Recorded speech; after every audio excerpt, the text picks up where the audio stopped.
Salut tout le monde! Aujourd'hui, nous allons parler d'un sujet aussi mystérieux que fascinant. Le cycle menstruel de la femme.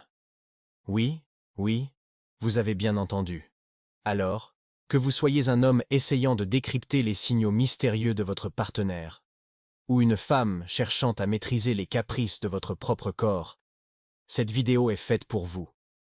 Nous allons plonger dans les montagnes russes hormonales, les envies soudaines de chocolat, et bien sûr, les fameux jours du calendrier que tout le monde redoute.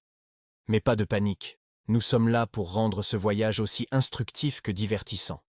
Alors, mettez votre ceinture, détendez-vous, et préparez-vous à embarquer pour un tour de montagne russe hormonale inoubliable. C'est parti. Parfait, commençons par les bases. Qu'est-ce que le cycle menstruel? Le cycle menstruel est un processus naturel qui prépare le corps d'une femme à une éventuelle grossesse chaque mois. Il est contrôlé par des variations hormonales et se divise généralement en 4 phases principales. La phase menstruelle, la phase folliculaire, l'ovulation et la phase lutéale.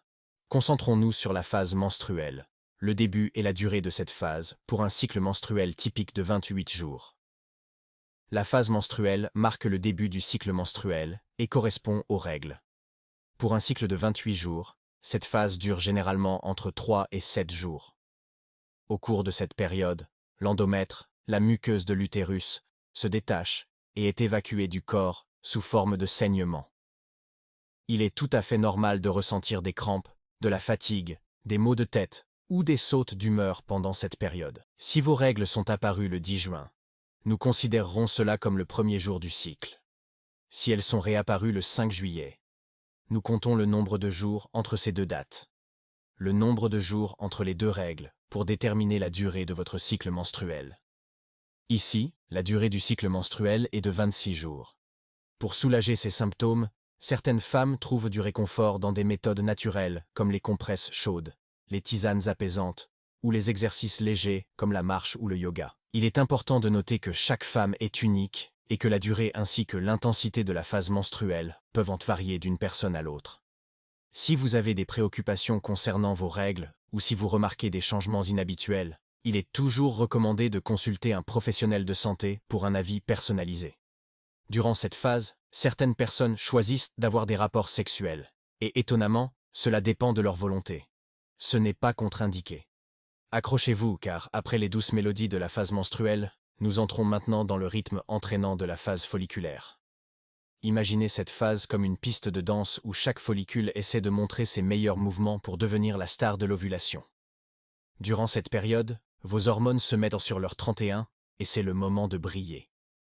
Vous pourriez vous sentir plus énergique, plus créative, voire même un peu plus audacieuse dans vos choix vestimentaires ou vos aventures sociales. Il est bon de rappeler que durant cette période, les chances de tomber enceinte sont minimes, du moins jusqu'à 3 jours avant l'ovulation. C'est pourquoi, vers le 10e jour du cycle, si vous ne souhaitez pas devenir maman, il est préférable d'arrêter les rapports non protégés ou d'utiliser des préservatifs.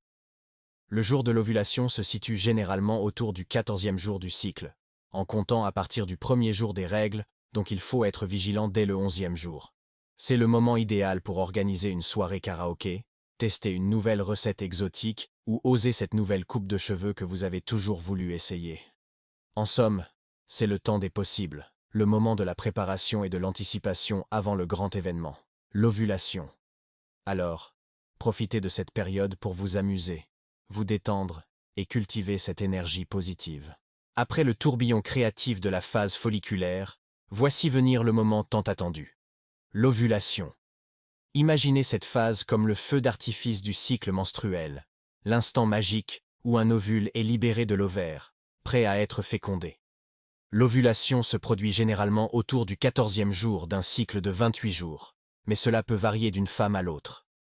Durant cette période, vous pourriez ressentir des signes subtils tels que des douleurs légères au bas-ventre, une augmentation de la libido, ou même une sensation de bien-être général.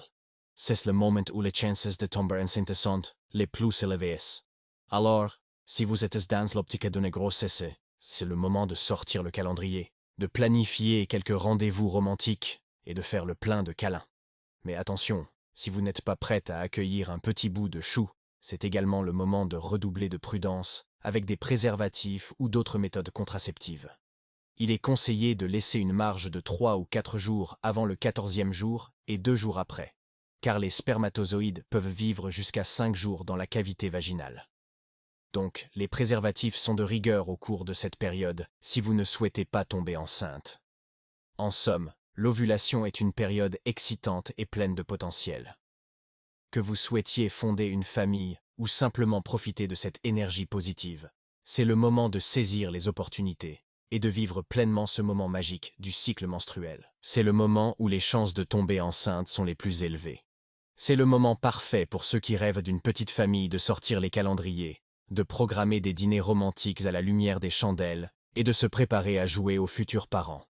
Mais attention, si vous n'êtes pas encore prête pour les couches et les biberons, c'est aussi le moment de mettre en place un plan de jeu solide en matière de contraception. Petit conseil pratique. Étant donné que les spermatozoïdes sont des petits athlètes endurants capables de survivre jusqu'à 5 jours dans l'environnement vaginal, il est sage de prévoir une marge de sécurité d'environ 3 ou 4 jours avant et 2 jours après le 14e jour. Après le pic d'activité de l'ovulation, nous entrons dans la phase lutéale, une étape souvent moins mise en avant, mais tout aussi cruciale du cycle menstruel. Cette phase commence immédiatement après l'ovulation et se termine avec le début des règles suivantes, généralement autour du 14e jour d'un cycle menstruel de 28 jours. Pendant la phase lutéale, le corps jaune, qui est le follicule ovarien vidé de son ovule lors de l'ovulation, sécrète de la progestérone en grande quantité.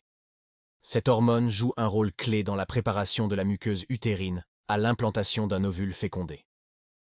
La progestérone a également pour effet de rendre le mucus cervical plus épais et moins accueillant pour les spermatozoïdes, rendant extrêmement difficile la fécondation d'un ovule pendant cette période. Concernant les rapports sexuels non protégés pendant la phase lutéale, il est généralement considéré que les chances de tomber enceinte sont nulles.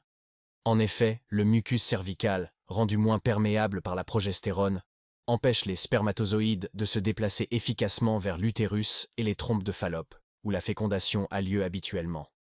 Cependant, il est toujours important de rappeler que les méthodes naturelles de contraception, comme le calendrier menstruel ou la méthode du retrait, ne sont pas aussi fiables que d'autres méthodes contraceptives pour prévenir les grossesses non désirées. De plus, il est essentiel de se protéger contre les infections sexuellement transmissibles, IST, en utilisant des préservatifs, même si vous êtes sûr de ne pas être en période fertile. En conclusion, la phase lutéale est une période de transition et de préparation pour un nouveau cycle. Que vous cherchiez à concevoir ou simplement à comprendre votre corps, il est toujours bon de rester informé et de faire des choix éclairés pour votre bien-être et votre santé sexuelle. En conclusion, comprendre les différentes phases du cycle menstruel peut nous aider à mieux appréhender notre corps et nos périodes de fertilité. Si cette vidéo vous a été utile, n'hésitez pas à vous abonner à notre chaîne pour plus de conseils et d'informations sur la santé féminine. Et n'oubliez pas de mettre un pouce bleu si vous avez apprécié cette vidéo.